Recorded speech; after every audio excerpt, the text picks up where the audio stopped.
Oui, c'est une carte rouge. Non, pensez-vous réellement, Monsieur Verhofstadt, que c'est simplement une question d'élection américaine, alors qu'à la Convention démocrate, Obama vient de se targuer justement d'avoir mis fin à 2 guerres? Pensez-vous qu'il va réouvrir, si jamais il est élu, un autre front qui serait encore peut-être bien plus dangereux que la guerre d'Irak ou la guerre d'Afghanistan? Et si nous débloquons, comme vous le suggérez, au Conseil de sécurité, ce qui serait évidemment la solution, mais à ce moment-là, ça voudrait dire que la Russie est d'accord quelque part, mais si la Russie est d'accord, à ce moment-là, Bachar il saute tout de suite. Il n'y a pas besoin de guerre.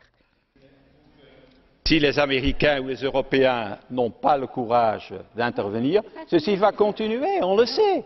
Il ne va pas partir tout seul. Ça, on sait déjà, toutes les sanctions ont été prises, on augmente le nombre de sanctions, ça ne change rien du tout.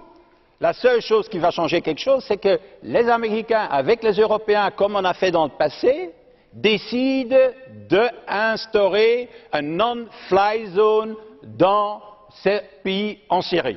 Et puis, automatiquement, ce qui va suivre, ce sont naturellement des territoires qui sont déjà libérés parfois, hein, parce que pour le moment, il y a une guerre. Moi, j'entends des gens qui disent « Oui, mais enfin, votre attitude, c'est très dangereux, c'est le début de la guerre. » Mais il y a la guerre en Syrie. Il y a la guerre civile pour le moment. Il y a des dizaines et des dizaines de milliers de morts. Alors la question qu'on doit se poser, c'est pas ça. La question qu'on doit se poser, combien de temps on va encore laisser durer ça? Si on était intervenu il y a 6 mois ou 9 mois, il y aurait 10 000, 15 000 de morts moins qu'on connaît aujourd'hui en Syrie. Gracias, señor Verhofstadt.